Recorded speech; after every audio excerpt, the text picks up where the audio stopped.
Got it?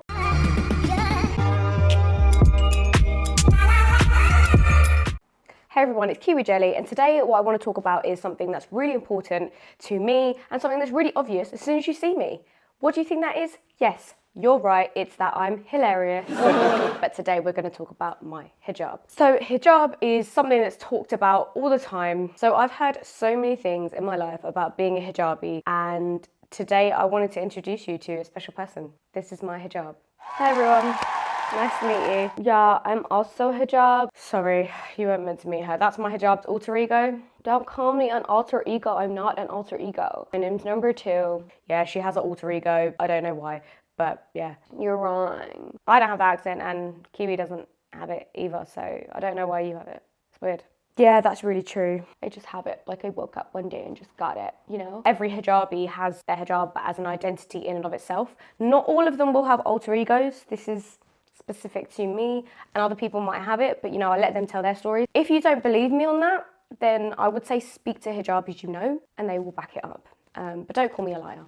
All right, it was like, actually, I think a lot of other hijabis do have her alter ego. Like when we went to the hijab convention, it could have like devastating consequences. What are you talking about? I think they said it was like a Twilight kind of thing. Like, you know, like the more vampires they had, the more shapeshifters they had. So it's kind of like that. The more alter egos they have, something could happen, but I don't know what. Yeah, that's not true at all. Oh, what do I know? I'm just number 2, right? Just stop. Whatever, guys. It's really out of order. Stop. Sorry about that. She just doesn't really get out much in terms of the real world. Not a lot of people get to see her side. It's just me and hijab number 1. Yeah, no. Yeah, number 2. That's from Austin Powers. She watched Austin Powers once and got it from that. Yeah, doctor, I'm number 2. Stop. But yeah, anyway, so I started wearing hijab when I was 10, and actually, can I just fact check that? 1 second. Yep, no, that's right, that is correct. We were 10. I've had a lot of things said to me over the years, and I like to remember the good things. There was one time where I was in year 6, and this was when I first started wearing it, and there was a boy, his name was Jack, and his name was Jack. Well done. You're so bad. Obviously, I write everything down.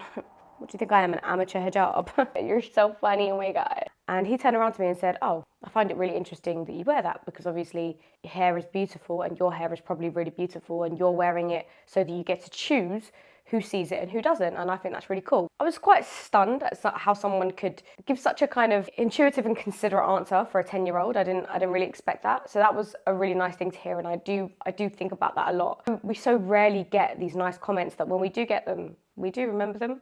I even forgot about that Jack comment. Yeah. One of my other friends said to me once, she was just like, well, I'm British and you're British, and those are 2 different things, but we're both still British. I like that. I like that people say that. It's cool. It's really cool. So that was really nice as well. You know, I grew up in a predominantly white middle-class area. I did get a lot of resistance and racism growing up. Yeah, we did actually get a lot of racism, actually. Probably not as much as my parents did, definitely not as much as my grandparents did. However, I think things change and racism obviously becomes more subtle. Doesn't mean we don't still get the overt racism here and there, we definitely do. And I just wanted to share with you some of the things that I've heard as a hijabi. Hey, do you shower with that on? Is there a name for it? I've heard it's called a niqab, a hijab, a burqa, a baya. Yeah, is it a baya? Is that because you have to buy it? You don't get them for free? No. Can you just tell me about what that thing on your head is?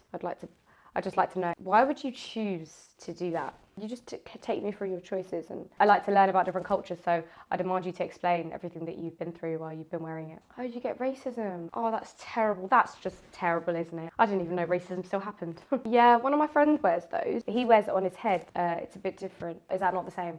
Right, okay. I don't think it's very feminist to wear it, so, you know, I think you're kind of letting the side down. Sorry. You don't get to have a choice. So were you born wearing it? Is that how it works then? Yeah. What an interesting style. I just think you have such an interesting collection of them. Is that based on your heritage at all? Is it from a certain country, so you wear pink ones? Is that how it goes?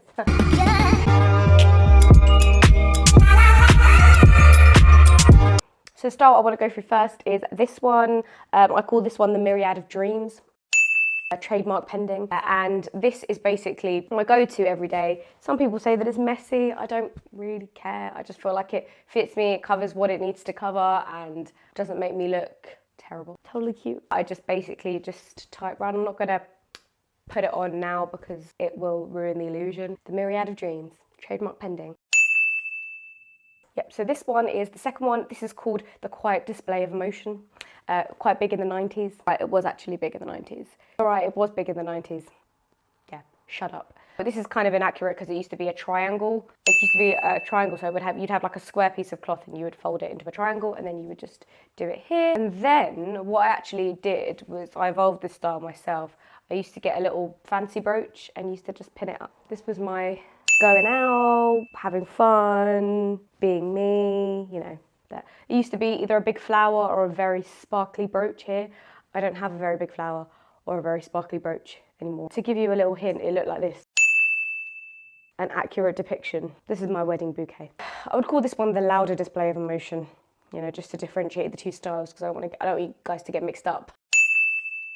I used to cover my chin. I don't know why, I just did it. And I went into a mosque once and I was praying. This woman next to me was just like, excuse me, you can't pray like that. And I didn't know why. She didn't explain herself very well either. Like, do you know what I mean? If you want to teach me, you know? Like, don't be rude. I don't know why. I don't think this was a religious statement. I think maybe my chin was cold or I was insecure about my chin. Since then I've, you know, come to respect it, admire it, enjoy my chin even. A 5-second rule is just something that came up just off the cuff. Describes it so appropriately, I think, to think of.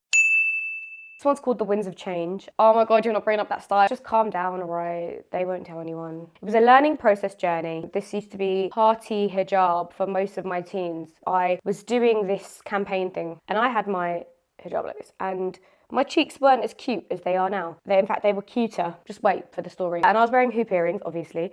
And throughout the whole video, you can just see one hoop earring. You can only see one throughout the whole video. Honestly, leave it. Yeah, I know it was bad. Allow it. You don't think I've lain awake at night thinking about it, agonising over it, wishing it never happened? Yeah, of course I do. I'm human, after all. Sorry, I didn't realise how vulnerable this video would actually make me out to be, so I'm sorry. But yeah, this was the Winds of Change. Ironically, Winds would have completely obliterated this, so poetic. I couldn't get a trademark for this one because apparently Winds of Change from something else, but you know, we try. Thank you so much for watching, you guys. This has obviously been a joke video. If you want me to talk more about hijab, I'm so happy to do that. If you do have any questions, I'm happy to answer as well from the perspective of hijab. This was just, you know, a little bit of fun. I don't really get to talk about hijab in a light-hearted way ever because it's always about racism I've received or something else. I never get to actually just enjoy the fact that I wear it. I love wearing hijab, and you know, if you don't wear hijab, that's your choice. Let's come away from this culture of shaming and blaming, either expecting non-hijabis to do everything wrong or expecting hijabis to do everything right. You know, I've been called so many things while wearing hijab. You know, I've been expected to be a pillar of the community, a golden girl, a role model, a great influence. And then I've been, you know, pointed out for being a bad influence. I've been called a bad hijabi. I've been called oppressed. I've been called a terrorist. I've been called a paki. You know, I think it just comes from the fact that obviously misogyny is just everywhere, so widely accepted. And the point is, you know, apparently a woman with a choice is the most dangerous thing in the world, but it's also one of the most powerful. And yeah, thank you so much for watching. As always, please do like, share and subscribe. I want to see you guys again and again and again because I just don't work without you. It's from Bridget Jones' Diary. I just don't work without you. If you didn't get Austin Powers reference, then live and let live, as they say. Yeah, number 2, like Austin Powers. That's where I got her name. We get it. It has been nice to actually talk to you both about this because obviously, you know, we go through it. Not everyone knows our relationship. Not everyone knows what we go through. No, it has been really lovely to go through this all. Thanks, hijab. No, I really like that you said that, even though you're only saying it because you're in front of all these people. No, stop it. Don't be able to.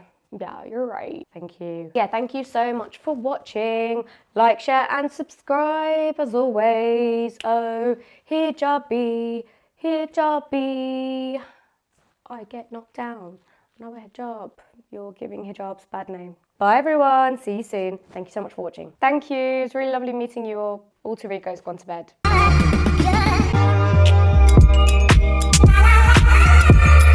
I don't know why I'm talking like this. What is wrong with me? Who even am I? For God's sake. Just stick to one accent, please. It's the life of an actress, do you know what I mean? Hijab, hijab, don't say it's over. And then, I always do this. I always pin it. I pinned it with not even a safety pin, you guys, with one of these pins. That was dangerous. I really thought I was going to lose it then. So then, let's try and do this. Quick like a cat. Quick like a cat, so you don't see how. So this was one.